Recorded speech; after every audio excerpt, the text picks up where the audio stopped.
So it's United where we start this hour as the pressure builds on the Dutchman. Looking around this famous old arena, it is virtually empty. It's finished 10-man Manchester United 0, Tottenham 3. Another chasing afternoon for Erik Ten Hag. We will turn this around tomorrow and we will start all over again, and the season is just very young, many games to come. That will not happen with Erik Ten Hag. I've lost all faith with him.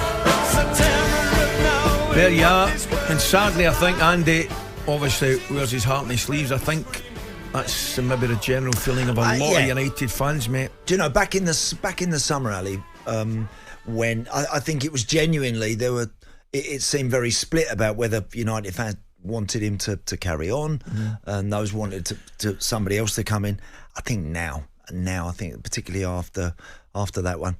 I mean, I've read a stat somewhere that he's had 10 3-0 defeats or more, something like that since and again, I think that every now and again you can handle defeat. You have to handle defeat in this business. You've got to learn how to cope with it and come back from it. But there is a but, and I just think that the way it's looking, the way it's going, and the way United are playing at Old Trafford, sitting off teams as much as anything. I mean, I used the word passive. Man, it's unbelievable. Listen, 03717 223344. That is the number we've asked United fans, or indeed anybody, to give us a call, give us your views on anything football or sport related this morning. John has done that. John's a United fan. John, a very good morning. Thanks for calling us. Things are just seemingly going from bad to worse for you, John. Good morning, guys. Good morning, mate. Good morning. You guys played the game for a long time, so I just think that how much can one person physically take mentally, whether it be reporters, social media, fans, or anything like that. He's got to have the decency just to walk away and say, "Look, I've tried, I've failed." At the end of the day, the club dates back 100 odd years, the traditions and everything like that. It's just not acceptable. I always, as a footballer back in the day, to appreciate the winning, you accept defeat. But how many defeats have these fans got to accept? Something's not right with the board, because at the end of the day, Ashworth and all them lot have come in, INEOS and this, that, and the other. Something's not clicking right. He's got to have the decency to stand up today and say, "Look, enough's enough. I've got to walk." Yeah. I just don't get it. I really don't. The thing is, John, you know the way the business works. Managers, they don't walk. I mean, actually, it's a very good question that about them. How many have over the years been in a situation like Ten Hag finds himself in at United and have just held their hand up more to? I mean, I remember Kevin Keegan doing it with the England job. Yeah, but remember that one. But very few, John. Few and far between. Thanks, John. Listen, appreciate the call, mate. Thanks for giving your time this morning. We're going to get more on this now from the Guardian's Manchester correspondent, Jamie Jackson. Jamie, a very good morning. Thanks for joining us, pal. How are you? I'm very well, thank you. Good morning from Bratislava. Oh, you're obviously over for the City game. I'm looking forward to that game myself today. Jamie, I was going to ask you, mate, you heard John, the United fan.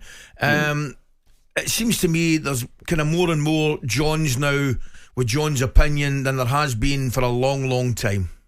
Yeah, I mean, I said last season when they were decimated by injuries, and they were, I think it was 65, 66 separate injuries, how can you possibly judge Ten Hag, the team? Because, that is so many, it was a definite factor. But, I'm now looking at this season with 6 Premier League games in.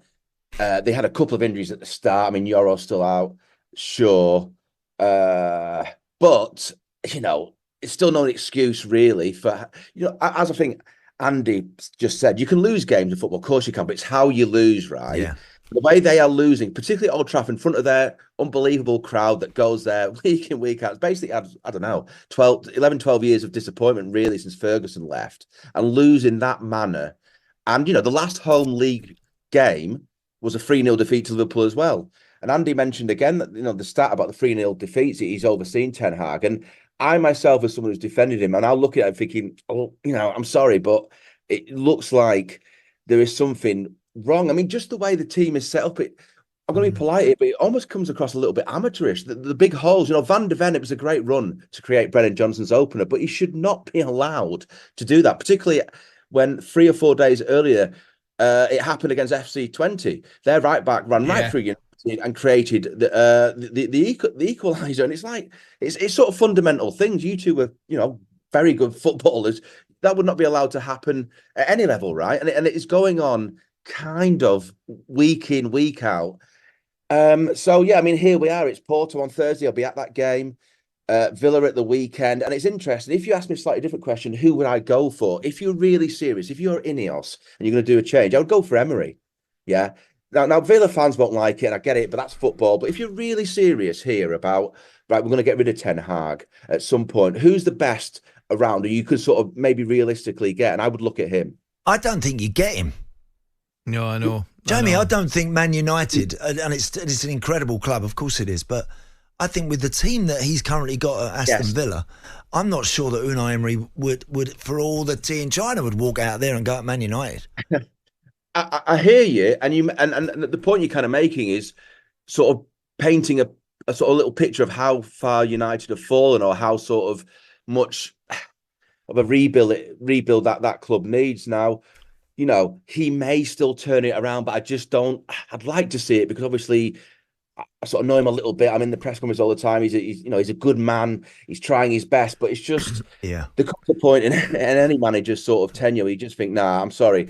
And it's just the manner of the performances for me. And as you say, Andy, it is difficult. And maybe, sort of talking to people at the club yesterday, the sort of word that kept on coming back, or the mood was, we are calm. We're going to sort of stick with this for the time being. Let's see what happens. But there's an international break coming up, isn't there? Obviously after the Villa game, and you just feel if these results go south and the performances as we're talking about, then maybe they'll just say, okay, let's see who we can get in. But it is a problem. Who do you get? Jamie, tell me just on the game tonight. I obviously saw Celtic, who played exceptionally well against Bratislava. Gave them a bit of a going over. I was staggered if City don't win and win comfortably this evening. But they're talking about John Stones potentially playing in the middle of the park. I was at St James's Park at the weekend. Thoroughly enjoyed the game. Thought it was a very, very good game. Rico Lewis played in there, did away fine. But it did emphasise to me that Rodri is going to be one big miss. Yeah, I mean, I was at the press conference yesterday when John Stones sort of said 100% I'd like to play that role. And actually, you know what? I thought it was refreshing that he was positive and sort of, was willing to say, if you want to select me, Pep, then I'm definitely up for it. I think he used the word love, as in he loves playing in there. But yeah, I mean, Rodri is a sort of one-off, really, isn't he? The way in which he actually plays that role, not just the fact that he's very good in it. He kind of, he sort of just runs a game serenely. He's not particularly fast or anything, but he just has all the time in the world. Yeah. And Guardiola, as you say, the game at Newcastle, he played Lewis in there. He will find different solutions. He said that, and it'd be interesting to see who he goes for. Stones could definitely play in there, and I'm pretty sure that Bratislava have never reached this stage of the Champions League before. I mean, the champions of their country for the last 20 or 30 years. I mean, they are the top team here. But yeah, as you say, with all the respect in the world, I'd be staggered if City did not, canter to a sort of 3 or 4-0 win. Don't disagree, Jamie. Have a great day and enjoy the game this evening. Thanks, mate. We'll speak to you again. talkSPORT Breakfast, waking you up Monday to Friday morning from 6 a.m. on AM, on DAB, via the talkSPORT app, and on your smart speaker. talkSPORT.